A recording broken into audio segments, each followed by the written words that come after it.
dalam hal ini alhamdulillah bahwa kita bersyukur pada Allah Subhanahu wa taala karena kita masih diberikan kesempatan ya, terutama kesempatan untuk menggali, mencari, dan tentu yang paling penting adalah mengokohkan atau menguatkan ilmu uh, sesuai dengan bidang kita ya. Karena salah satu pintu itu ya, kalau ada yang pernah baca di ini ya, di referensinya, salah satu pintu surga itu adalah pintu ilmu deh. Jadi ada babul ilmu, babul ilmi gitu kan. Jadi jangan ragu ya untuk teman-teman semuanya untuk apa? Untuk belajar ya. Nah, tentu kewajiban utama kita selain belajar nanti mengamalkannya. Dan paling enak itu sebetulnya belajar itu dengan mengajar. Ya, itu yang paling penting sebetulnya. Kalau kita belajar sendiri mungkin mudah ya buat kita ya, tapi belajar dengan mengajarkan nah itu jadi tantangan sendiri itu ya. Jadi pada malam ini insya Allah kita akan gunakan kesempatan untuk belajar bersama ya. Mudah-mudahan waktu yang uh, ada ini cukup lah untuk apa untuk mengawali ya.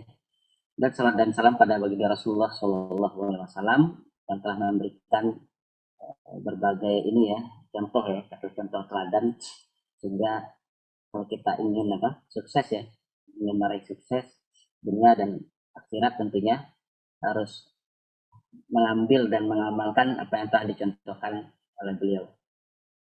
Baik, pada kesempatan ini sebenarnya saya ada ini nih, ada kuis nih. Tapi enggak, nanti aja lah ya, karena waktunya dah ini ya. Kita langsung mulai saja. Jadi materi kita pada malam ini terkait dengan SLR ya. Saya menambahkan dua kata sebenarnya yang sudah diberikan oleh panitia. Saya tambahkan dua kata merencanakan dan melaksanakan. Karena ini sesuai dengan basis ini ya, basis kompetensi ya. Basis kompetensi itu ada tiga ya, merencanakan, melaksanakan, kemudian yang ketiganya adalah memberikan kontribusi. Nah, kita ambil dua bagian dari apa? Tiga elemen ya, tiga bagian dari apa? Kalau kita melakukan asesmen kompetensi. Nah, ini kita lihat sekilas ya, sekilas terkait dengan rincian pembahasan kita malam ini. Ini saya rincikan saja ini, saya rincikan saja supaya mudah-mudahan bisa memberikan kemudahan. Yang pertama berkaitan dengan urgensi penelitian, ini barangkali akan dapat dan mungkin telah dapat ya di berbagai materi pembahasan tentang penelitian, tapi saya mengulang saja untuk mengokohkan. Yang kedua makna dan tujuan SLR ini ya. Yang berikutnya terkait dengan urgensi SLR nih, apa sih ininya urgensinya gitu ya. Dan terakhir kita coba nanti melihat tahapan SLR. Nah, ada empat sebenarnya urgensi penelitian yang saya kira banyak lah ya, banyak bahan-bahan yang telah diberikan oleh para ahli ya, ahli di bidang penelitian ini. Saya merangkum saja ya, menjadi empat hal di sini. Yang pertama itu mengokohkan. Jadi kita melakukan riset ya, itu adalah dalam rangka mengokohkan teori yang sudah ada, kemudian mengokohkan hasil penelitian sebelumnya. Nah, maka nanti rekan-rekan nanti kalau yang sudah terbiasa ya melakukan apa riset, kemudian mulai menuliskan artikel dalam bentuk apa artikel yang dimuat di jurnal gitu ya. Nah, ini tentu akan ditemui ya yang haruslah yang harus diuraikan pada artikel kita. Kemudian yang kedua itu menjelaskan. Nah, ini sebetulnya kelihatannya sederhana ya, tapi sebetulnya tidak juga. Nah, kalau kita bisa menjelaskan, mendeskripsikan dari teori yang sudah ada, kita bisa perbandingkan gitu ya. Nah, itu juga menjadi apa? Menjadi ulasan yang bagus. Ya. Menjadi ulasan bagus. Nah, saya awal-awal lebih banyak menuliskan ini sebetulnya. Karena lebih banyak menulis deskriptif ya, deskriptif. Nah, tapi ini menjadi dasar bagi kita untuk ini, untuk memberikan input ya, memberikan kemudahan bagi teman-teman kita yang melakukan penelitian. Jadi sering sekali itu masuk yang bimbingan dengan saya ya, sering kali kita membuat ini identifikasi teori-teori terkait dengan bidang ini apa saja gitu. Kemudian model-model pengukurannya apa saja. Nah, belakangan malah itu sering digunakan oleh peneliti-peneliti selanjutnya. Karena akan memberikan kemudahan ke orang lain kalau dia baca buku gitu ya. Baca buku, model pengukurannya 5, tentu dia akan mencari 5 buku. Tapi ketika kita sajikan dalam satu artikel 5 modelnya, 5 metodenya, 5 pendekatannya gitu ya. Nah, dia akan dimudahkan. Nah, sehingga ini bisa meningkatkan citasi lah, meningkatkan kontribusi kita untuk memudahkan teman-teman kita peneliti termasuk dunia industri ya, yang berkepentingan. Nah, kemudian berikutnya mengembangkan hasil penelitian sebelumnya. Jadi penelitian-penelitian yang sudah ada bisa jadi jumlahnya banyak gitu ya, banyak. Tapi banyaknya itu ada kita temukan gapnya. Nah, sehingga kita mengembangkan lagi dari yang ada itu. Berikutnya menciptakan yang baru. Nah, jadi penelitian kita ini setelah dia mengokohkan, bisa menjelaskan dan bisa mengembangkan, ada juga urgensinya itu memang menghasilkan karya yang baru. Nah, ini yang apa namanya, yang perlu kita tekankan ya, sehingga ketika melakukan riset ya, penelitian, nah sudah ada bayangan awal lah, apakah kita mengumpulkan teori yang ada, apakah menjelaskan, apakah mengembangkan atau menciptakan hal yang baru. Nah, masing-masing akan berbeda cara penanganannya. Nah, lanjut ya. Kemudian berkaitan dengan SLR sendiri, apa sih makna dan tujuannya? Saya mengidentifikasi beberapa karena banyak sekali yang memberikan ulasan ya. Saya pilih saja di antaranya. SLR ini bukan proses identifikasi. Jadi kita melakukan identifikasi dari banyaknya artikel-artikel yang ada, dan jumlahnya bisa puluhan, bisa ratusan, bisa ribuan. Kemudian kita menilai dan kemudian menafsirkan dari artikel-artikel yang ada itu apa ini ya, makna dari penelitian sebelumnya itu. Nah, kemudian ada juga yang memberikan ulasan, mengidentifikasi 9 tahapan. Jadi ada tahapan-tahapan yang harus dilakukan kalau kita melakukan systematic literature review. Dan ini secara mendalam banyak digunakan di bidang kesehatan sebenarnya. Di bidang ekonomi ya, karena backgroundnya di accounting, di manajemen. Nah, lihat yang saya lakukan model ini ya, model SR ini bagus sekali ini ya, karena kita bisa memotret perkembangan penelitian yang sebelumnya itu. Nah, sehingga tidak terjadi pengulangan balik kita ke kondisi yang belakangan. Kemudian kategorinya ada perencanaan, ada pelaksanaan, pelaporan. Ini ada beberapa yang sudah mulai melakukan SLR di bidang yang terkait dengan, kemudian saya mengambil bidangnya terkait dengan kajian zakat ya, dan entrepreneur ini.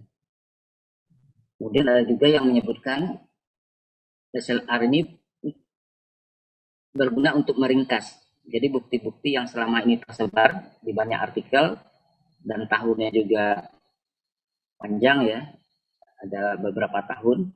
Nah, itu kita bisa memotret nanti itunya dari artikel-artikel yang sudah ada itu.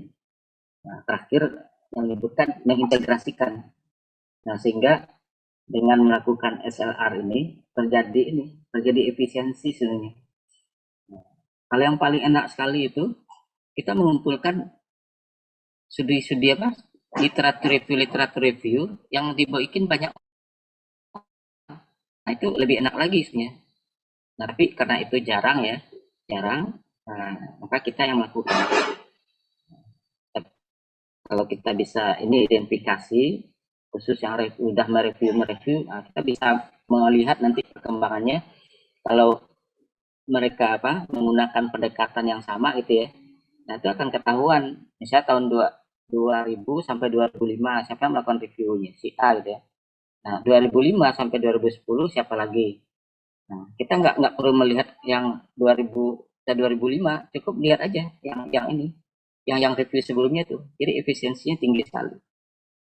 Jadi banyak orang terbantu ya, termudahkan ketika literature review ini bisa dilaksanakan oleh para reviewer. Nah, lanjut. Bentar, ini belum muncul ya.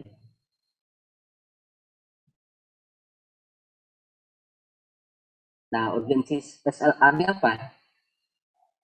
Nah, berdasarkan hasil identifikasi ya, ini saya tuliskan berdasarkan pengalaman saya sendiri ya, pengalaman yang sudah saya praktekkan langsung. Ternyata SLR ini bisa memetakan penelitian sesuai dengan keperluan. Nah, masing-masing kita ya tentu bidangnya akan berbeda itu, program studinya beda, fakultasnya beda gitu ya. Nah, disesuaikan dengan keperluan kita.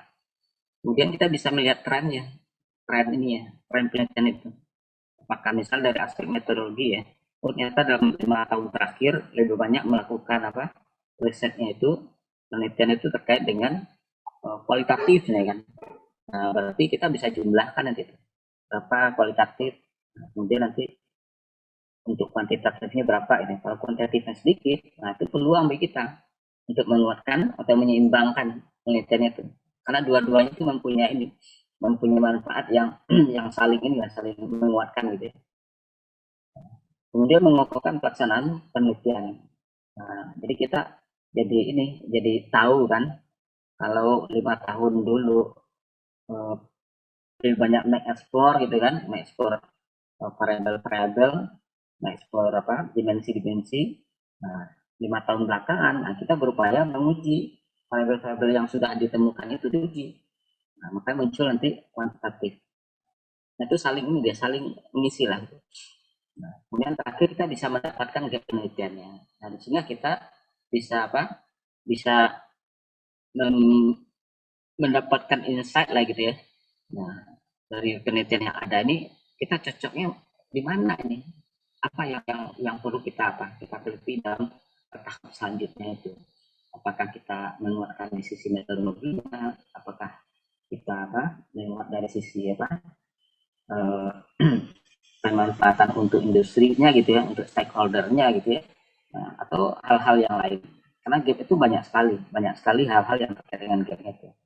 Perkembangan pengetahuan gitu ya, perkembangan industri dan lain-lain. Nah, salah satu SLR ini ya, Systematic Literature Review yang saya gunakan ya, itu menggunakan pendekatan Prisma ya. Prisma. Nah, pendekatan Prisma atau bisa dibaca di sini ya, singkatan dari Reporting, Items for Systematic Review, dan Meta-Analysis Protocol. Jadi modelnya ini ada protokolnya gitu kan. Prisma ini bisa kita lakukan ya, karena sudah ada sudah ada diagramnya. Nah, ini sebenarnya yang bisa menjadi tools ya bagi kita untuk melakukan literatur review. Ada 4 di sini, ada 4 tahapan yang bisa kita lakukan. Pertama misalnya tahapan identifikasi ya, identifikasi. Nah, ini perjuangan kita di sini di tahapan identifikasi ini, karena kita harus memutuskan apa ininya yang mau direview itu apa. Nah, untuk menentukan apa yang mau direview itu kita harus menetapkan keyword keywordnya apa saja. Nah, bisa nanti dalam bahasa Indonesia plus bahasa Inggris. Nah, kadang-kadang ada bahasa yang istilah itu yang berbeda. Nah, itu dimasukkan aja jadi keyword. Jadi model ininya ya untuk pelaksanaan analisis sistematik literature review pakai Prisma ini, memang kuncinya kita harus menetapkan keyword yang pas, yang sesuai. Nah, kemudian yang kedua berkaitan dengan sumber data. Jadi sumber data base itu ya, itu kan banyak ya. Nah, ada data-data yang sifatnya open source, tapi ada data-data yang sifatnya berlangganan. Nah, salah satu yang bisa kita gunakan itu adalah menggunakan data, karena datanya terbuka. Nah, barangkali ini sebagai sebagai basis data ya yang bisa kita coba ya. Nah, yang lainnya itu juga banyak database-nya itu. Namun itu kan berlangganan ya, seperti database Scopus gitu ya. Kita harus berlangganan atau dengan cara lain kita identifikasi dulu. Nanti kita request ya, request ke apa? Kalau punya akun di kampus atau di perpustakaan kementerian, nah, itu kita bisa request ini ya, artikelnya. Nah, kemudian ada tahapan screening ya. Jadi ketika identifikasi jumlahnya tentu akan banyak karena berbasiskan keyword jumlahnya bisa jadi ribuan gitu ya. Nah, gimana cara mencarinya, mengidentifikasinya? Nah, sebenarnya ini perlu pembahasan tersendiri ya, tapi saya sebutkan saja ini ya. Bisa menggunakan aplikasi Publish or Perish gitu ya. Kita identifikasi, kumpulkan data di situ, kemudian kita hasil identifikasinya kita sajikan dan itu bisa kita pindahkan lah karena dia bisa disajikan dalam bentuk Excel ya. Nanti kita identifikasi satu-satu. Nah, tahap berikutnya screening. Jadi kita melakukan seleksi dari jurnal-jurnal database yang ada ini, judul-judul yang sama. Nah, itu kita gabungkan. Nah, sehingga nanti jumlahnya akan berkurang tuh. Kenapa judul yang sama ini bisa muncul?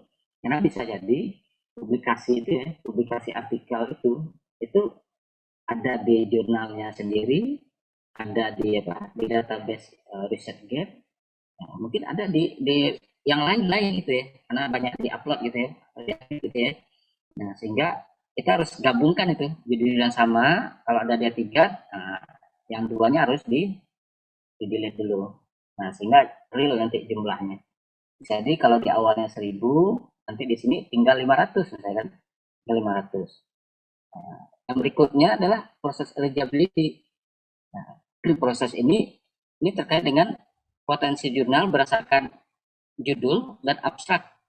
Nah, jadi dari database yang terkumpul itu, nah bisa jadi judulnya itu tidak cocok ya, tidak cocok. Nah, ini butuh dibaca.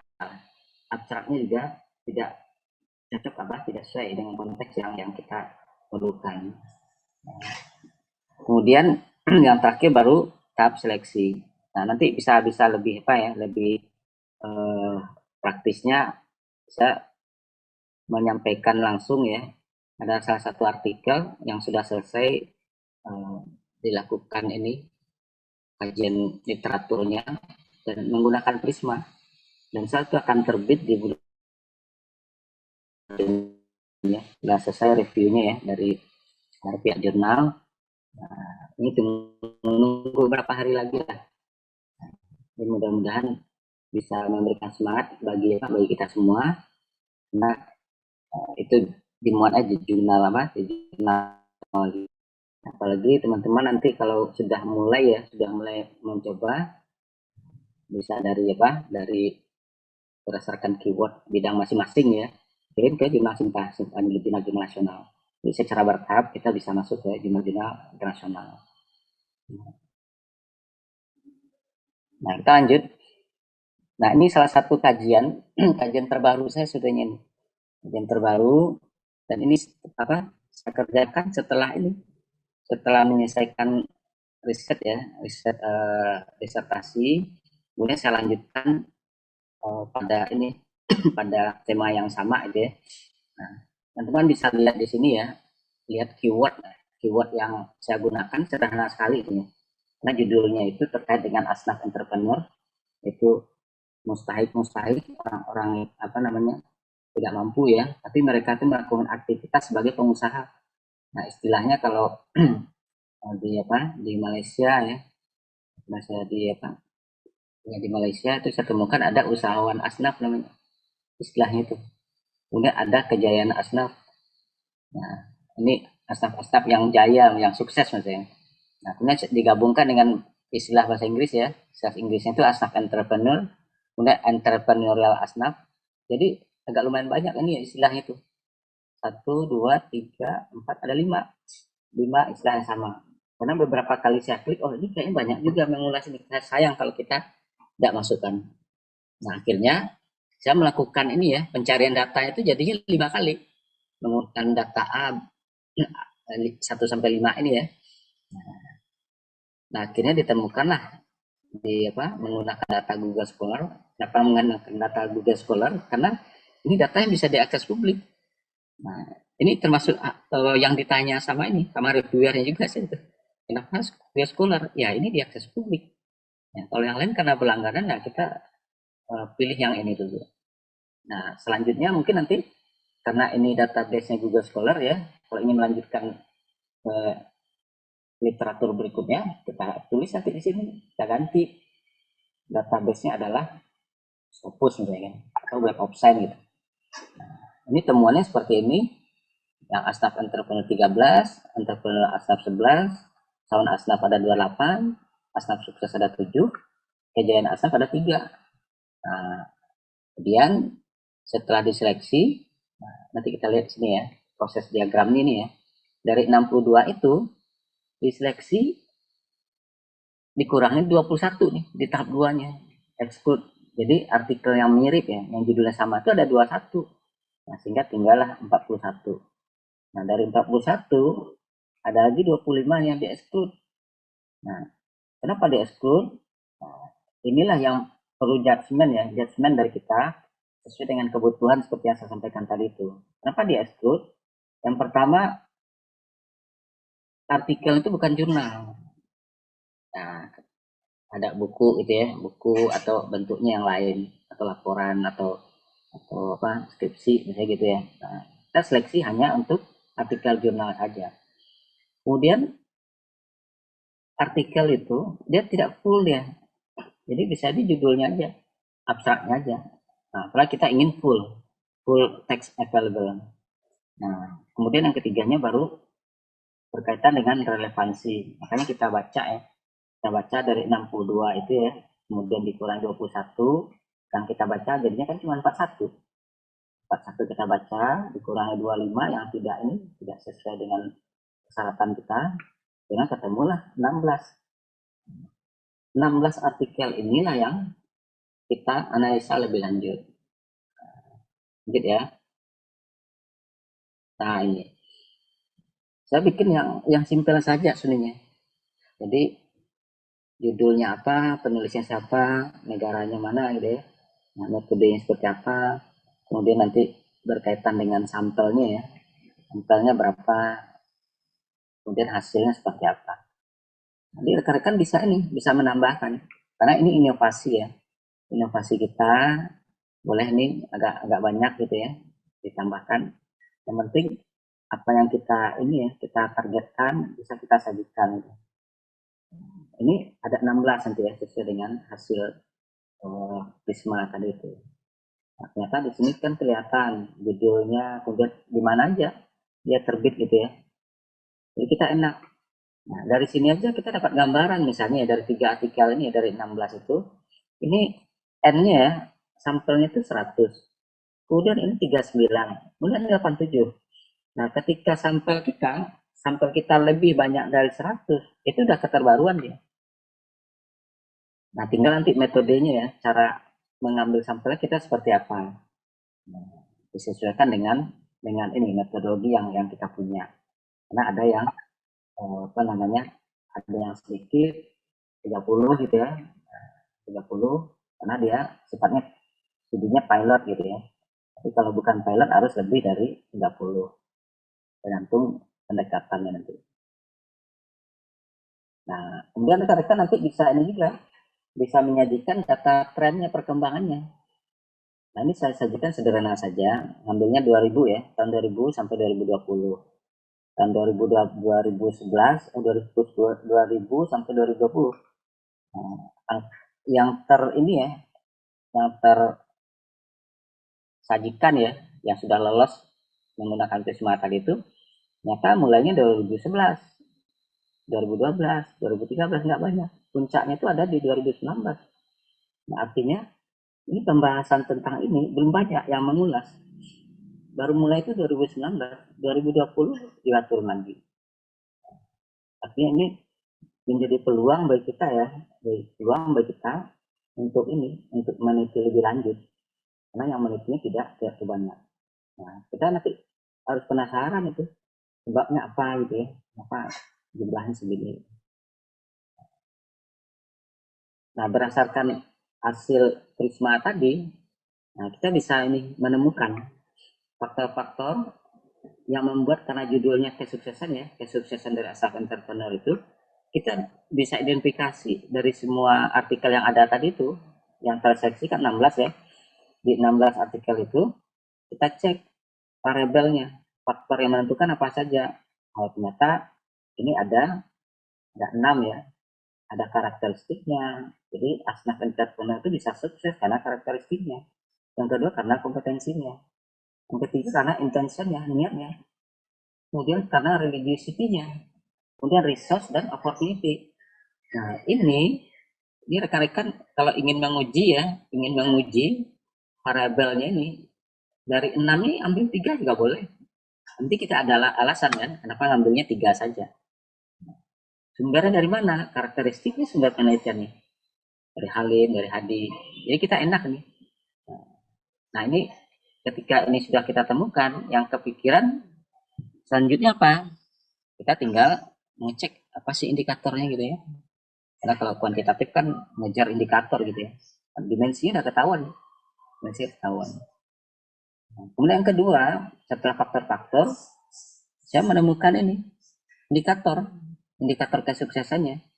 Kalau yang tadi dimensi itu ya, dimensi yang 6 ini bisa jadi variabel X dia. X1 sampai X6. Nah, sedangkan yang ini indikator ini menjadi variabel Y. Nah, kita bisa pilih ya dari 4 dimensi ini. Nah, apa yang dimensi mana yang mau kita uji gitu. Nah, karena ada 4 dimensi di sini, life improvement, financial performance, non finansial ya, ini agak ketik nih, non financial performance, kemudian makasih syariah. Nah, itu tergantung nanti dengan konteks ini kita, konteks penelitian kita. Jadi pada studi literatur ini kita sudah menghasilkan karya sebenarnya. Nah, jadi ada 2 hasil karya kalau teman-teman menulis skripsi atau tesis gitu ya, atau disertasi ya. Satu hasil studi literaturnya, yang kedua hasil pengujiannya. Nah, kita lihat slide berikutnya. Nah, ini. Nah, sebenarnya ini yang dicari-cari untuk melakukan penelitian pengembangan gitu ya. Kita perhatikan dari hasil identifikasi tadi itu ditemukanlah asnaf entrepreneur success variable Y ada 4 dimensi, life improvement, financial performance, non financial performance ini belum saya koreksi tadi ya. Kemudian makasih syariah. Nah, kemudian variabel X-nya apa saja? Karakteristik, kompetensi, intention, religiosity, resource, dan opportunity. Nah, ini kalau kita uji semua luar biasa ini. Ini udah program doktoral gitu ya. Bisa diuji seperti ini. Ada 6 variabel X-nya 6 ya. Ini 6 nih, opportunity ini 6. Y-nya 1. Nah, ini. Nah, oleh karena itu ini salah satu kesimpulan, bukan saya seharian juga tadi itu mengikuti kajian riset ya dengan senior-senior kita lah. Cuman agar hasil riset bermanfaat, nah yang pertama jelas kita berorientasi pada stakeholder sebenarnya. Ini bahasanya market ya, market user atau stakeholder. Siapa yang menggunakan ini kita nih hasilnya. Nah, kalau yang punya saya tadi itu ya, staff entrepreneur, ini manfaatnya yang disasar itu adalah lembaga-lembaga pengelola zakat. Kenapa ke situ? Karena tren pengumpulannya naik, nah manfaat ke masyarakat juga harus naik. Yang kedua hasil riset kita ini harus dapat perlindungan. Nah, makanya di ini ya, di publikasi juga bagus, syukur nanti risetnya itu lanjut menjadi diurus hak patennya gitu. Kemudian dibesarkan, maksudnya ada development ya, dikembangkan lagi agar menghasilkan benefit. Nah, berdasarkan ini variabel ini ya, X-nya 6, kemudian Y-nya 1. Ini kalau udah diuji, hasil pengujiannya itu jadi model dia. Jadi model. Nah, oleh karena itu kita bisa memberikan rekomendasi kepada pada praktisinya, pelakunya, bahwa kalau asnaf entrepreneur itu ingin sukses, syaratnya apa? Syaratnya karakteristik asnaf itu harus diperhatikan. Karakteristiknya seperti apa? Nah, itu kita lihat kedalaman dari penelitian nanti. Karena berkaitan dengan apa? Karakteristik itu berkaitan dengan umur misalnya gitu kan, dengan pengalaman gitu ya. Nah, itu ada indikator-indikator. Ini berkaitan dengan kompetensi. Jadi ketika kompetensi asnaf itu ditingkatkan, dinaikkan, kalau dia akan sukses ya. Jadi kalau kompetensinya tidak di-upgrade gitu ya, tidak tingkatnya kapasitasnya, nah, agak sulit ya. Kemudian intention ya gitu, niatnya. Nah, makanya tingkat kesungguh-sungguhan dari orang ya, asnaf itu, staff entrepreneur ini perlu diidentifikasi. Kemudian perlu diikrarkan lah istilahnya. Ikrarkan secara bersungguh-sungguh menggunakan sumber daya yang ada itu untuk semaksimal mungkin mengembangkan usahanya. Nah, kemudian reducity juga itu. Jadi tidak cukup kita berikhtiar saja, harus lengkap. Ilmu, ikhtiar, iman ya, amal ya. Nah, serius kita harus bermohon lah, bermohon meminta pertolongan pada Allah Subhanahu Wa Taala. Kemudian dari sumber daya. Nah, sumber daya ini penting karena ini yang akan mensupport ya, bentuknya bisa alat ya, alat, modal, dana dan lainnya. Kemudian ada opportunity, kesempatan. Nah, ini masing-masing ini kita bisa tingkatkan lagi tentang teorinya. Teori apa saja yang berkaitan dengan ini. Nah, ini ada teorinya masing-masing nih. Contoh kompetensi ini berkaitan nanti dengan teori human capital misalnya. Nah, kemudian intention itu berkaitan dengan teori plan behavior. Kemudian ada teori resource ya, juga ada teori itu resource teori resources ya. Kemudian teori opportunity identification. Nah, sehingga dengan adanya model seperti ini, nah kita nggak ragu karena ini sudah mengidentifikasi hasil-hasil ini ya, hasil-hasil penelitian yang sebelumnya. Nah, ketika kita menguji, nanti akan ketahuan apakah hasilnya itu mengokohkan penelitian sebelumnya atau belum sesuai gitu ya. Kalau mengokohkan berarti tidak benar tuh teori sebelumnya. Kalau belum, nanti kita cek apa sebabnya belum. Nah, karena bisa jadi problemnya nanti di itunya, di prakteknya gitu ya, terkait dengan efektivitasnya itu. Nah, kenapa pengaruh resource-nya kecil misalnya gitu kan? Oh, ternyata karena dia tidak maksimal. Nah, tidak maksimal dalam mengolah resource-nya, pendampingannya masih belum maksimal misalnya seperti itu. Nah, jadi kira-kira sebagai ini ya, sebagai bahan pemantik ya untuk diskusi kita malam ini, saya kira sampai itu ya untuk untuk model Prisma ini sangat simpel sekali sebenarnya. Nah, tinggal nanti rekan-rekan nanti bisa mencoba dan banyak sekali keyword-keyword yang bisa kita gunakan sebenarnya. Nah, sehingga nanti bisa membantu teman-teman kita yang masih dalam mencari atau menguatkan penelitiannya. Nah, kalau ketemu hasil reviewnya dia tidak mengulang lagi, dia maju.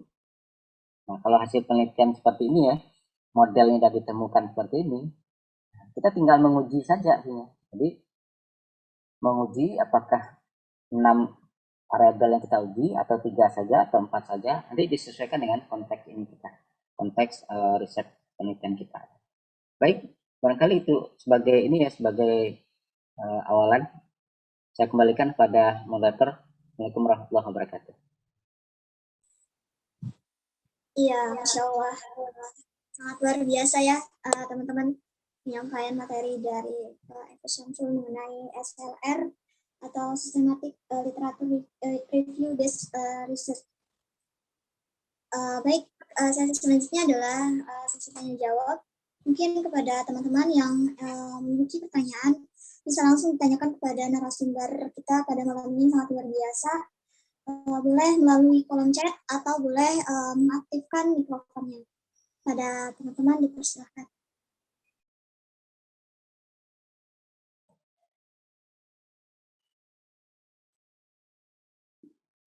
Ya kan kalau ada yang mau share gitu ya, kita diskusi saja. Santai aja.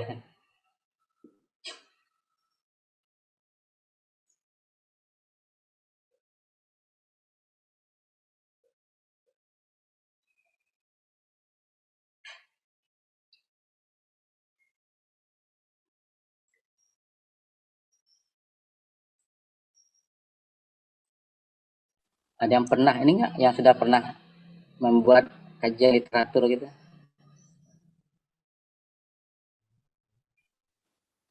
Kalau saya udah Bapak, cuma hanya sebatas apa ya, ya penelitian tugas dari dosen seperti itu, teman belum menjurus ke yang lebih jauh gitu Pak.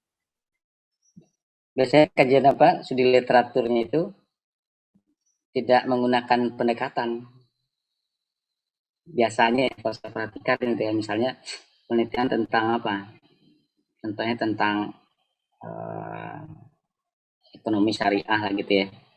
Nah, itu kalau yang banyak ini ya, saya perhatikan di apa di artikel-artikelnya itu mencarinya satu-satu. Saya ekonomi syariah. Nah, definisinya di mana gitu kan. Terus variabelnya di mana lagi gitu kan. Akhirnya tidak terpotret semuanya. Kalau kita menggunakan pendekatan ini ya, pakai Prisma gitu, itu kalau di aplikasinya itu kita bisa mengidentifikasi sampai 1000 artikel. Dan itu dalam 5 menit lah, nggak sampai 5 menit udah muncul semuanya. Nah, nanti bisa dicoba ya, bisa dicoba nanti di apa download aplikasinya itu, Publish or Perish namanya. Saya bisa simulasikan sebenarnya nih. Ada yang udah pernah menggunakan ini belum aplikasinya? Belum ya? Belum pernah. Nah, ini saya liatin sebentar ya.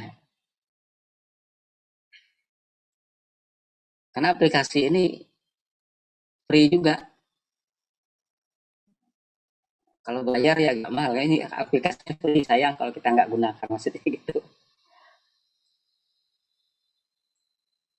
Nah, kelihatan nggak ya? Belum muncul ya? Bentar.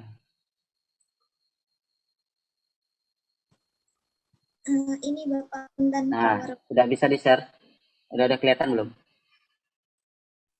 sudah Pak. Ada. Nah, itu bisa dilihat di situ ya. Lihat di situ. Nah, kita tinggal menggunakan ini saja, database yang ada ini. Kalau kita beranggaran Scopus, nah tapi ini biasanya bisa kalau di kampus dapat gitu ya, dapat kodenya gitu ya. Dia Microsoft Academic. Nah, tapi saya menggunakan ini saja dulu, enggak Crossref, enggak Google Scholar. Ini ada database-nya sini. Apa keyword yang mau dicari? Ada usulannya enggak? Dia satu dua Sejarah, satu apa? Sejarah? ya, Sejarah apa? sejarah maritim mungkin. Nah, sejarah maritim. Kelautan jurusannya. Sejarah Iya, maritim. Saya coba 10 dulu ya. Nah, 10 artikel dulu.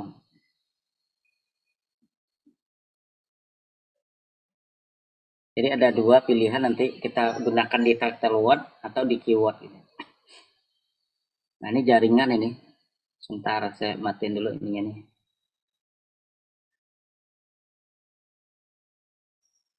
Biasanya cepat ini. Ini bisa ini ya, bisa di-download masing-masing. Nah, ini udah keluar ini.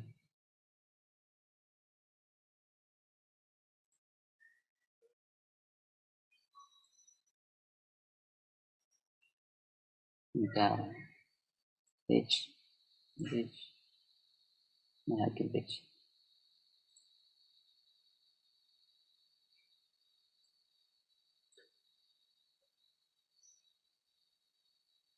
Nah, jadi modelnya kayak gini. Jadi datanya itu kalau kita minta 10 ya, keluar 10 di sini.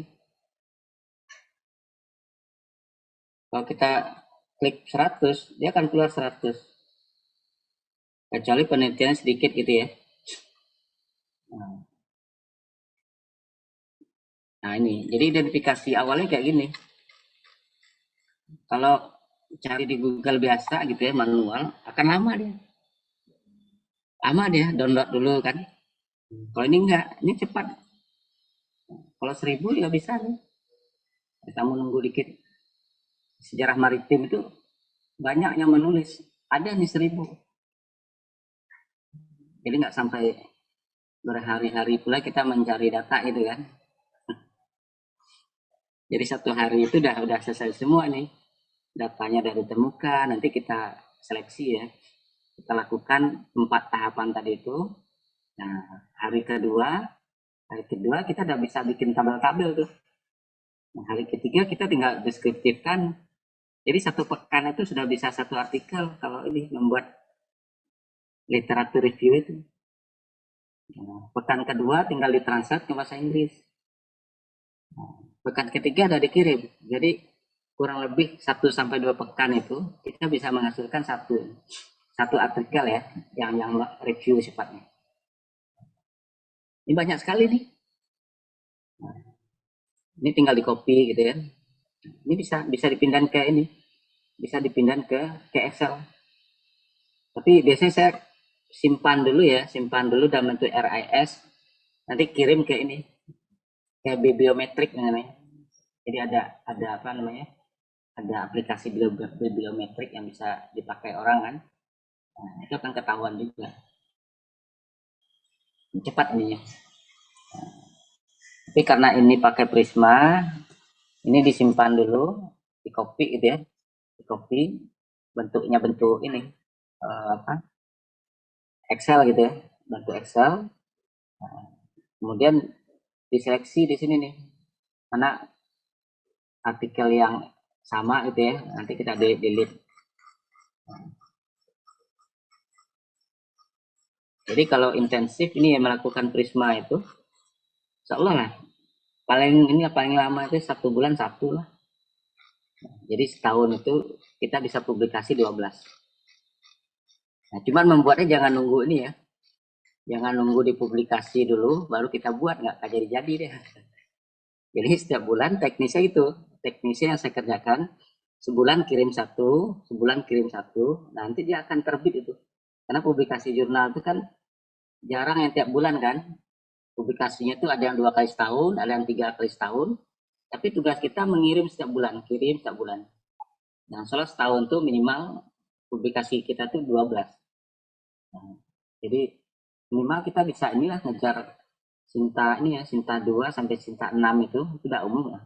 Nanti kalau udah masuk Sinta 1, masuk Scopus atau Web of Science, baru kita pilih-pilih ini ya. Pilih-pilih isunya gitu kan. Nah, itu perlu direview sedikit. Tapi kalau untuk Sinta, rekan dicoba dulu. Nah, supaya nanti banyak dapat masukan ya dari editor dan dari reviewernya itu. Saya termasuk ini banyak dapat apa? Dapat masukan, dapat pelajaran itu karena sering ngirim. Karena sering ngirim, sering dapat ini kan. Ada yang ditolak, ada yang diterima, ada yang minta diperbaiki gitu kan. Jadi jangan satu kali ngirim nggak dipublikasi, nggak nulis lagi gitu, nggak gitu ya. Jadi tugas kita ngirim aja, setiap bulan kirim. Nah, nanti kurang lebih 1 bulan kita dapat feedback itu, dapat email balik, oh terima kasih tulisannya karena tidak sesuai dengan ruang lingkup jurnal kami, silahkan diperbaiki dan dikirim ke jurnal yang lain. Biasanya gitu tuh kalimatnya. Tapi kita jadi tahu kenapa. Jadi ketika dulu saya ngirim itu nggak terlalu saya perhatikan jurnal itu ruang lingkupnya apa, kemudian template-nya gimana gitu. Nah setelah kirim itu dia kasih balik, dibaca, oh ternyata gini. Akhirnya kita dapat peta itu. Oh jurnal ini adalah jurnal berkaitan dengan manajemen. Ini jurnalnya manajemen dan entrepreneurship. Ini jurnalnya ekonomi syariah. Ini jurnalnya ekonomi syariah, manajemen dan akuntansi syariah. Ini jurnal tentang wakaf. Ah itu jadi diperhatikan.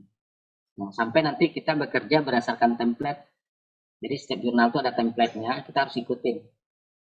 Kalau di luar template, dia akan tolak. Tapi kalau bagus, minta diperbaiki, tolong diperbaiki sesuai dengan template-nya. Nah, saya dulu hampir tiap bulan dapat jawaban gitu kan. Nah, itu setahun. Nah, tahun kedua baru mulai stabil. Jadi tahun kedua itu sejak 2020 ya, agak intens apa, mengirim sangat intensif itu setahun terakhir situ.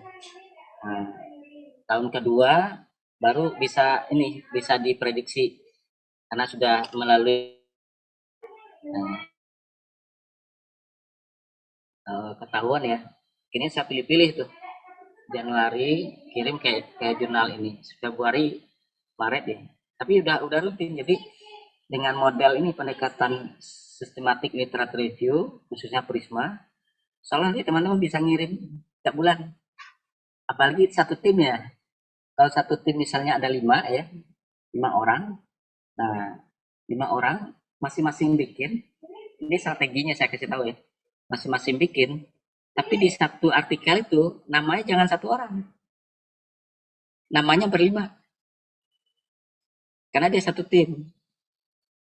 Pokoknya bertiga atau berlima, jangan sendirian. Kalau sendirian, itu artikel kita kalau kuat 1 bulan 1, tahun 12, hanya 12 artikel kita dimuat. Tapi kalau tim dia berlima, dan semuanya ikut berkontribusi gitu ya, ada satu mencari datanya, ini menyesuaikan dengan template-nya, ini menganalisanya. Tapi jangan masuk namanya, tapi berbuat apa-apa gitu, nggak boleh juga. Yang penting ada kontribusinya gitu kan. Nah, akhirnya kalau kalau masing-masing bisa menghasilkan satu bulan, setahun 12 kali 5, berarti 5 kali 12 berapa? 60 kan? Nah, rekan-rekan nanti dalam 1 tahun bisa publikasi 60 artikel. Nah, itu. Tapi kalau sendiri, nanti susahnya dirasakan sendiri, pusingnya sendiri, nggak dimuat ya sendiri. Tapi kalau kita bareng-bareng satu tim, itu enak deh. Nah, saya saat diuji coba itu, tim saya itu agak lumayan banyak lah kan. Nah, untuk bagian data ini, alhamdulillah datanya kurang, nanti dia bisa upayakan. Nanti tinggal diolah. Ada lagi yang khusus melihat ini teori, teorinya kurang kurang kuat nih gitu. Nah, ditapin lagi. Ada lagi yang jago bahasa Inggris. Tadi bahasa Inggrisnya gimana nih? Nah, dia kalau udah biasa, nanti cek di Google di Grammarly gitu kan. Nanti ada lagi bagian yang cek plagiasi gitu kan. Pokoknya semuanya berkontribusi. Jadi insya berjalan itu, dan saya sampaikan ini karena memang saya langsung uji coba, dan selama 1 tahun itu minimal itu 12 publikasinya 12. Nah, sampai sekarang ini, sampai Desember ini udah antri itu, pokoknya setiap bulan itu udah rutin aja. Nah, tinggal sekarang persiapan 2022. Nah, untuk 2022 saya udah mulai persiapan sekarang ya, persiapan dikirim paling lambat di Desember, nanti terbitnya di Maret tuh biasanya, paling cepat Januari. Tapi nanti setelah itu Januari, Februari, tiap bulan rutin ngirim-ngirim gitu kan. Jadi kita panen publikasi setiap bulan itu. Nah, jadi bagi rekan-rekan yang ingin meraih beasiswa ya, ingin meraih prestasi, nah itu nilai jurnal itu tinggi porsinya itu. Apalagi nanti dapat publikasi udah di Sinta 2 atau Sinta 1 atau Malas Fokus gitu ya, yang ingin melanjutkan studi S2, S3, selalu nanti akan dimudahkan. Karena intinya kan S1, S2, S3 perkuliahan kita ini harus punya karya kan, harus punya karya. Nah, karya itu berasal dari sini nih, harus bisa melakukan kajian literatur. Kan nggak mungkin, kalau dulu kan gitu, ada teman saya itu baca 30 artikel, baca dulu, kapan bacanya gitu. Lama sekali. Nah, dengan mereview secara dengan menggunakan pendekatan Prisma tadi ya, kemudian aplikasi pencarian data seperti ini, kita seperti yang saya sampaikan tadi itu, kajian literaturnya 1 bulan insya Allah selesai. Nanti ditranslate ke bahasa Inggris. Upayakan publikasinya dalam bahasa Inggris sebenarnya. Nanti dibantulah sama aplikasi translate, dan kita rapikan gitu ya. Kalau bahasa Indonesia-nya ya, tulisan redaksi awal itu rapi, di translate itu juga rapi biasanya itu. karena ngikut pola kan, ngikut pola. Jadi barangkali seperti itu. Soalnya nanti kalau ada yang ini ya, yang mulai melakukan kajian literatur itu, saya bisa inilah, salah bisa support lah nanti. Karena dia nggak bisa sendirian dia, nggak bisa sendirian, harus ada yang liatin gitu ya. Itu oh nih udah bagus nih, diperbaiki apanya gitu. Nah, apalagi nanti masuk ke konten ya, ke konten itu nah, kita bisa bisa ini bisa rapikan lagi pendahuluan. Nah umumnya kalau di artikel-artikel ilmiah itu ya, itu yang belum terbiasa kita tuh di bab satu, karena bab satunya tuh ada elemennya sendiri nih. Bab satu di pendahuluan itu dia terdiri dari apa, dari pengantarnya, ada konsep dasarnya gitu kan, kemudian ada kaitan dengan permasalahannya, kemudian ada berkaitan dengan step of art-nya. Nah kalau 4 elemen itu nggak ada di situ, nah biasanya akan dapat email balik itu. Nah, jadi itu perlu perlu apa namanya, pendalaman juga nanti. Jadi karena nanti pendahuluan itu ya minimal 4 bagian itu harus ada deh. Pengantarnya berkaitan dengan isunya lah, isu yang berkaitan dengan bidang itu apa gitu. Nah, itu bisa kita baca di literatur yang lain, trennya gitu. Masalahnya apa, sampai state of art-nya itu. Jadi kita jadi tahu dari ini ya, dari grafik yang saya bikin tadi itu ada gambar tadi kan. Oh, ternyata penelitian itu banyaknya 2009 kan, 2009. Nah itu bisa jadi ini, bisa jadi dasar nanti, dasar dalam membuat bab satu di pendahuluan untuk artikel kedua ya maksudnya ya, karena artikel pertama kan sudah memotret perkembangan antara tahun 2000 ke 2020. Oh, ternyata 2009-nya yang banyak gitu loh. Kita bisa cari tahu itu kenapa trennya itu setelah 2019 menurun lagi gitu kan. Nah berarti kita harus naikin lagi itu. Sama kayak ini, ada salah satu kajian saya itu tentang entrepreneurship ya. Jadi student entrepreneur, nah itu sudah terbit di jurnal apa, Digibet namanya ya. Nah itu dasar informasi sederhana aja, terjadi penurunan niat berwirausaha di Indonesia dalam 10 tahun terakhir. Nah itu ada grafiknya. Nah waktu pandemi sekarang ini nih, itu saya uji itu. Nah ternyata yang dikhawatirkan tadi itu ya, nah ternyata tangguh nih. Jadi pandemi ini tidak menurunkan niat mahasiswa untuk berwirausaha. Nah itu kan bagus, trennya kan naik. Tinggal nanti karena dia tangguh, harus dikuatkan lagi nih ya, di programnya. Nah sehingga nanti kita bisa kasih rekomendasi itu,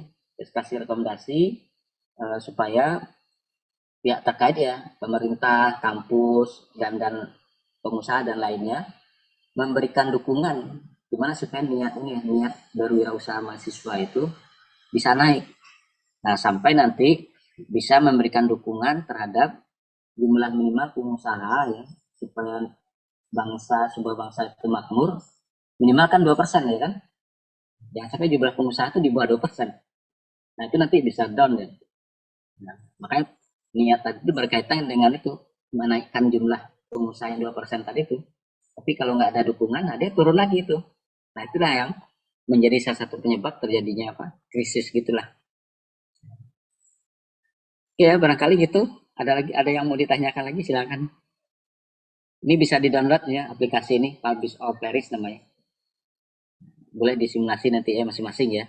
Karena kasihan juga tuh kalau memikirkan secara manual ya, itu akan lama.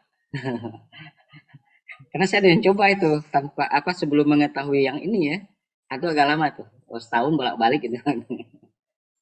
Tapi kalau udah menggunakan pendekatan tadi, mencari datanya pakai aplikasi, insya Allah cepat deh. Cepat. Nah, ini sejarah maritim saya dapat nih, ada 1000 artikel, karena ini ya maksimalnya 1000, bisa jadi lebih. Jadi banyak orang yang menulis tentang sejarah maritim. Nah tinggal posisi kita sekarang jangan sama dengan yang ditulis orang lain sebelumnya. Nah itulah pentingnya kita mereview tadi. Nah ini kita cek nih tahun ke tahunnya berdasarkan ini ya. Ini kita lihat nanti. Jadi ikutin pendekatannya saja. Wisma. Oke, silakan lanjut. Ya, mungkin kepada teman-teman yang ingin punya pertanyaan, silahkan tanyakan kepada materi kita. Ini kita sifatnya diskusi juga ya. Ya. Ya, Yang penting Pak, bisa sharing lah. ya, Pak, sambil menunggu pertanyaan dari teman-teman nih, Iya, saya boleh nanya nggak Pak? ya boleh. Ya, jadi kebetulan semester ini kan saya baru semester 5 ya Pak ya. Oh Kebetulan iya. saya ya ditugaskan oleh dosen saya, tugas akhir itu membuat ini Pak, artikel yang nantinya artikel tersebut harus dipublikasikan di jurnal gitu Pak. Jurnalnya apa Jurnal itu, mintanya? Sinta berapa? ya kayaknya sih bebas sih Pak. Yang penting Oh iya. dipublikasikan di jurnal. Nah, Ah, yang ya itu kan susah ya Pak ya untuk apa sih, untuk mensubmit aja kayak susah banget gitu. Nah, terus gimana sih Pak kayak triknya nih Pak biar publikasi kita, artikel kita lolos gitu di jurnal tersebut. iya. Terus apakah yang tadi Bapak sudah sebutkan yang mengenai Sinta, apakah semakin Sintanya tinggi itu semakin mempengaruhi gitu Pak untuk artikel kita lolos atau tidak? Iya. Terima kasih. Jadi untuk yang terakhir dulu ya. Kalau di Indonesia itu ada Sinta 1 sampai Sinta 6. Nah, yang tinggi itu Sinta 1. Karena Sinta 1 itu udah Scopus dia biasanya. Standarnya udah Scopus. Nah, kalau untuk jurnal nasional, nah, makin itu ya, makin ke atas Sintanya makin kecil itu persaingannya makin tinggi. Nah, makanya kita perlu ini melihat itu ya, melihat jurnal-jurnal yang di bidang kita itu. Nah, itu bisa dilihat sebenarnya di database ini, database Sinta.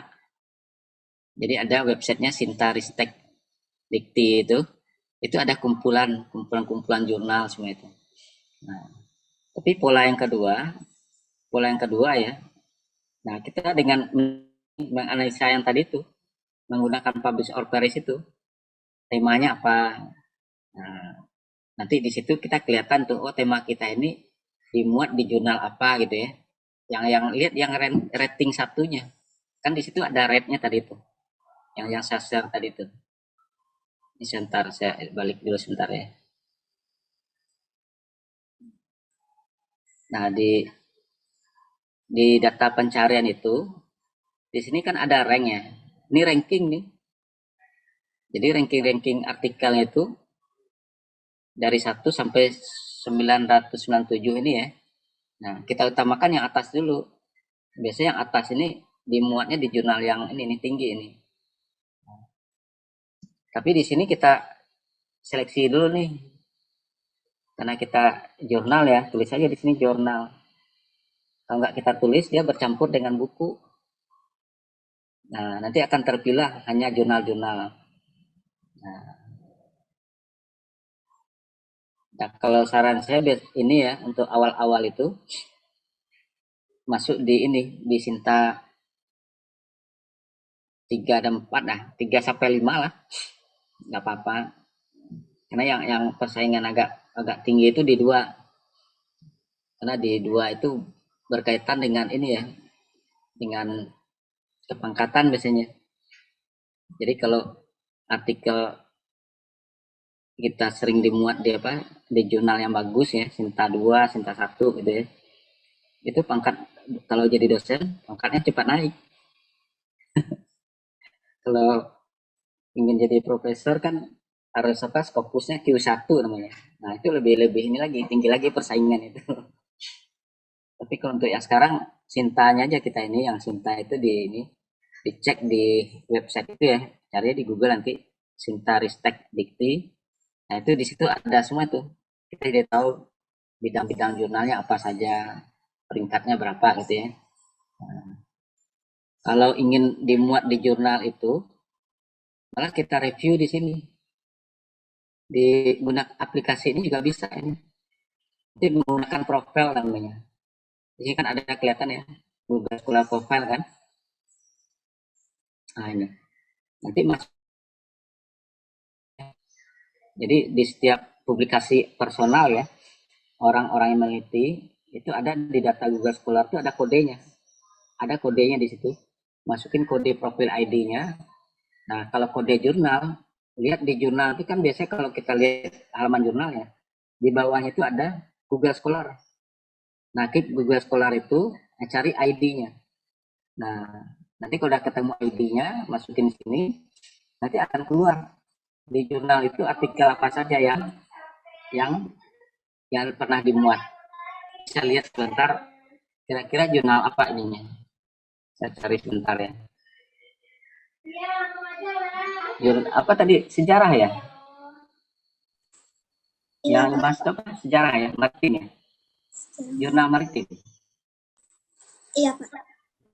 Jurnal maritim. Kalau jurusan maritim ini kan nggak banyak juga ya. Nah, ini ada jurnal maritim nih. Kita lihat sebentar ya.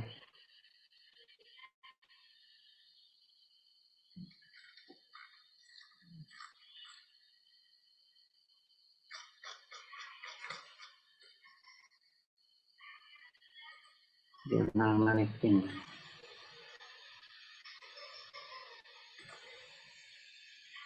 Ada banyak nih jurnalnya nih.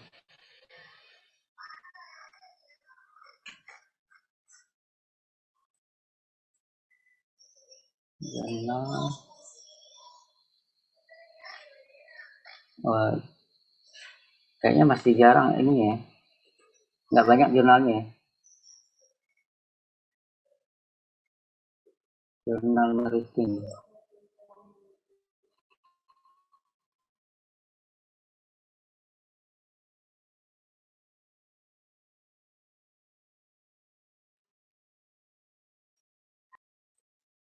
Nah, teknisnya yang penting ini ketika ngeklik jurnal itu, cari yang ada Google Scholar di bawahnya.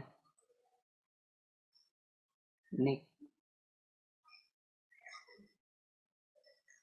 kayaknya nggak banyak juga sih ya.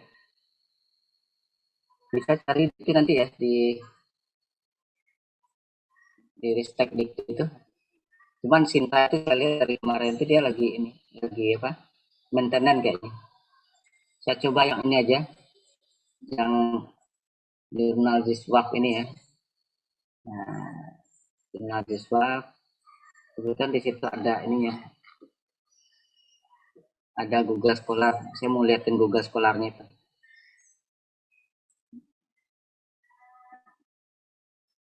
Ini contoh A nya.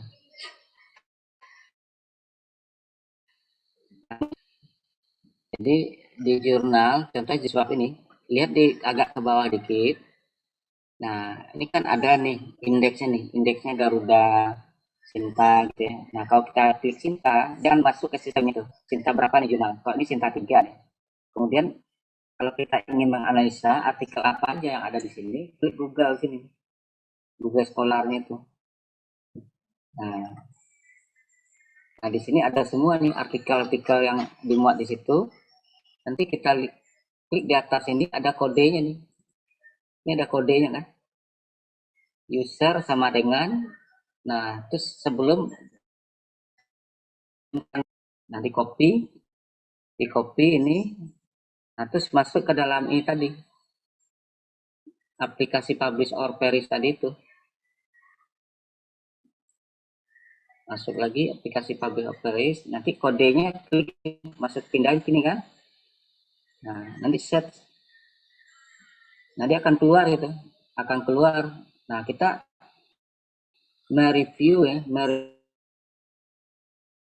mereview artikel yang ada di satu jurnal file tadi itu. Nah, nah ini kita tahu perkembangannya kan 2017 sampai 2021. Nanti di copy ini ya, copy, kalau di bibliometrik bisa tadi. Nah, simpan dulu, simpan datanya, kemudian zip. Nah, nanti pindahin ke ini, ke bibliometrik. Saya bisa pakai Foursquare biasanya. Jadi banyak sebenarnya aplikasi yang bisa kita kombinasikan ya. Yaitu kita bisa melihat. Nah, ini sambil menunggu ya. Kita tunggu dulu. Nah, kalau tema judulnya udah ketahuan, nanti harus latihan lagi untuk pendahuluan.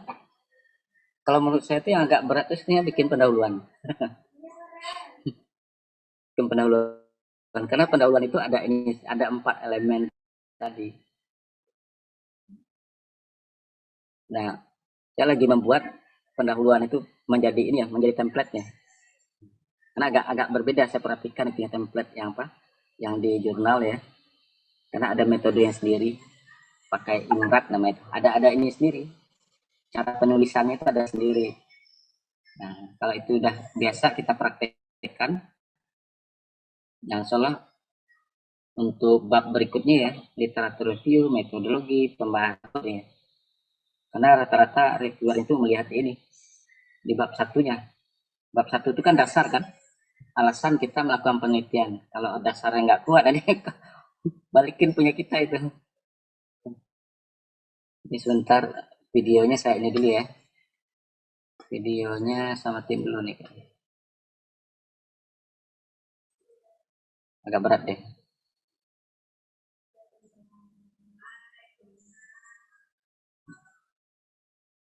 Sebentar.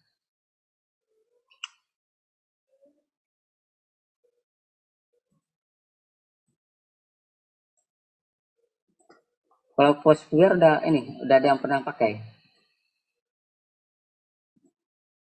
Pernah, Pak. Pernah ya. Nah, ini bisa membantu kita juga. Nah, cuman ini kendalanya kadang-kadang yang saya perhatikan gitu. Jurnal-jurnal kita ini suka tidak terbaca artinya abstraknya. Nah, itu yang jadi ya tantangan kita ya. Kalau jurnal-jurnal internasional kan judul dan abstraknya itu kebaca nih.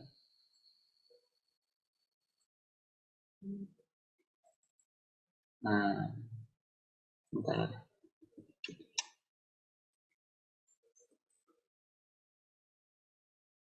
Jadi kalau sekarang semester 5 ya, nah harus latihan dulu. Kalau nggak latihan dia lama nanti. Nah, coba lihat ini kebaca nggak? Foursquare Terbaca, udah kebaca. Nah, terbaca. kelihatan di sini kan, ini karena teksnya Indonesia, ketika kita menganalisa jurnal Zifaf tadi ya, memang dia jurnal Indonesia. Nah, yang paling banyak pembahasannya di sini model pengukuran kinerja. Nah, jadi banyak ditulis orang nih di jurnal ini pengukuran kinerja dia. Ini kan ada nih yang huruf-huruf besar nih pakai. Kemudian di sini aspek hukum, kemudian penggunaan teknologi, kemudian baitul mal. Nah, di dalamnya baru kelihatan yang sedikit ini. Manajemen pengolahan. Kemudian di sini ada lagi nih pengembangan objek wakaf.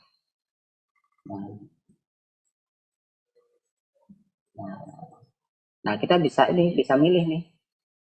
Kalau kita melakukan pengukuran kinerja, kita baca yang lama ini, dia kinerja apa yang diukur sama dia. Nah, di mana gitu ya. Bisa jadi objeknya cuma satu, tunggal gitu kan. Nah, karena sebelumnya tunggal, kita gunakan metode purposif. Karena kalau tunggal itu kan dia tidak purposif biasanya. Kan sering ini ya, yang sering kali kalau ada yang membuat artikelnya sering ditanya sama reviewer kan, kenapa milih objeknya di situ? Nah, bisa jawabannya karena saya tinggal di situ. Tapi itu tidak masuk kategori kan? Benar nggak? Ini misalnya sekarang ini kan tidak pada ke kampus misalkan. Nah, terus penelitiannya di kampung dia sendiri. Kalau ditanya kenapa ngambil objek di situ, karena kampung saya di situ kan nggak boleh kayak gitu. Nah, itu harus diproposif. Kenapa ngambil di situ? Karena begitu diseleksi pakai purposive sampling gitu kan, Oh, ternyata kriterianya lembaganya tingkat nasional. Nah, tingkat nasional itu salah satunya ada di situ. Nah, yang di situ ternyata tren ini ya, trennya itu dia termasuk yang paling bagus. Nah, makanya kita pilih yang itu. Tapi jangan dipilih karena saya kampungnya di situ Pak, katanya tuh yang kayak gitu tuh yang harus kita ini hindari gitu kan.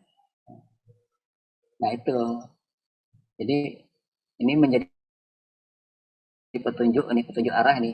Kalau kita ini ya memilih membuat artikel baru, nggak apa-apa sama dengan yang sebelumnya ini, tapi kita harus berbeda, pembahasannya harus berbeda dengan yang tadi.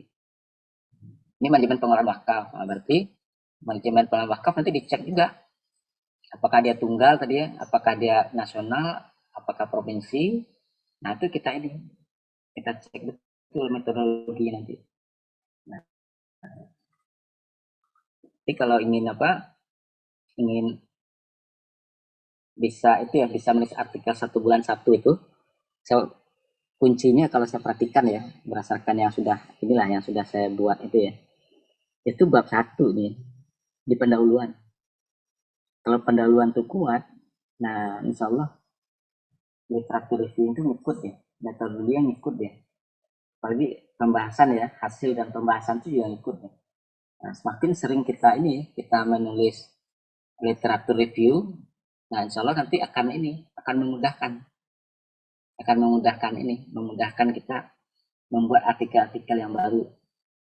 Karena itu kan dia pembiasaan itu yang kalau 1 kali setahun nggak jadi gitu. Apalagi belum pernah tiba-tiba buat tugas akhir itu kan repot sekali itu biasanya itu. Apalagi kalau ingin selesai cepat tapi latihannya kurang atau agak-agak berat banget tuh.